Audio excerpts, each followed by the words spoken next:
As a science historian, I've read 100,000 pages of history, and I think the story of history is humanity's condition was improved when we got clean water, clean food, clean air, electricity, clean power, when we got petroleum, when we got cars, when we got nuclear energy, when we got antibiotics. If you look at the plight of humanity for thousands of years, people are dying at age 30. There's a 40% infant mortality rate because the food's dirty, the water's dirty, and they've got no hope. And when they were dying of dirty water and dirty food, they didn't know they were dying of dirty water and dirty food. We bled George Washington to death. Every rich person in the Middle Ages died of gout because they drank red wine, because they couldn't drink water because it was contaminated. And so all of these companies, if you look at the mortality rate of a corporation is 99%, the average life expectancy of a company is 10 to 15 years. And you can say, well, we'll just take it for granted. Companies should only last 10 years. Just like, 40% of your kids, maybe they should just die before the age of 5 because that's just the way God willed it. Or maybe we should just die at age 31, which is the life expectancy in Elizabethan England.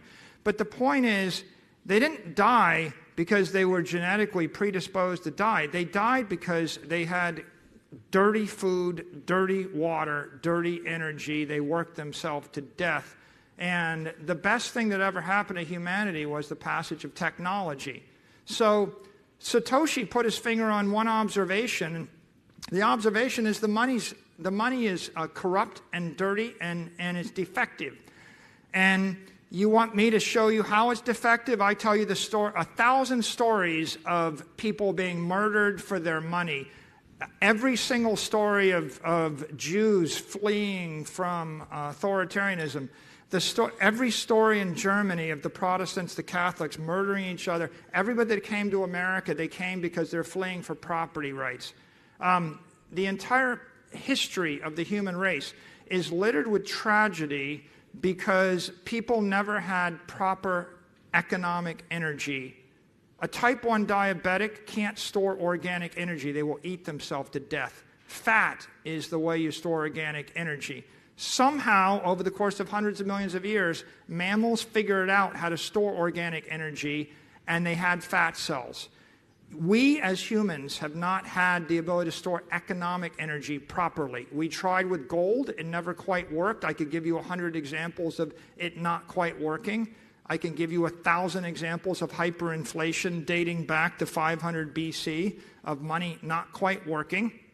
For the first time in human history, we have invented a technology that allows a human to tightly bind economic energy to their person, or for a corporation to tightly bind economic energy to the corporation. What it means is you don't have to suffer an early, painful economic death. And you can tell me, oh, that doesn't matter, but I would point to everyone in Africa. I would point to all of the misery in Cuba and North Korea and Venezuela. I would point to the misery in the aftermath of hyperinflationary incidents that took place in Brazil, Argentina, Venezuela, Russia.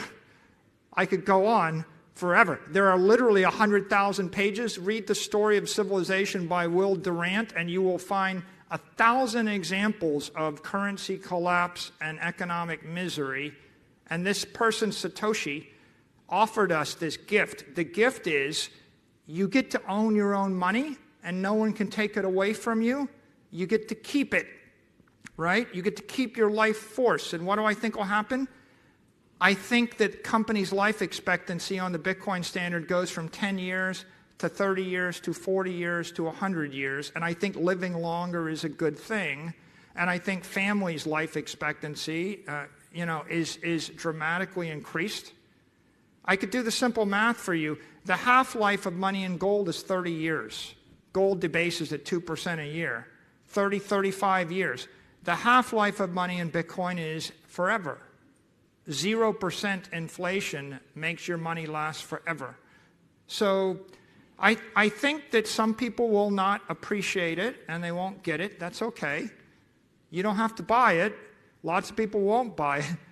By the way, I do think that if you ask how many Americans own it or care, they just tipped the election in favor of Trump. I think they care. I think the crypto lobby is the #1 political force today.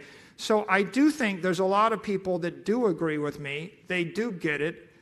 There are $800 billion to $1 trillion of real money that has been invested in the network. You can trace it if you like, but that doesn't mean it's for everybody.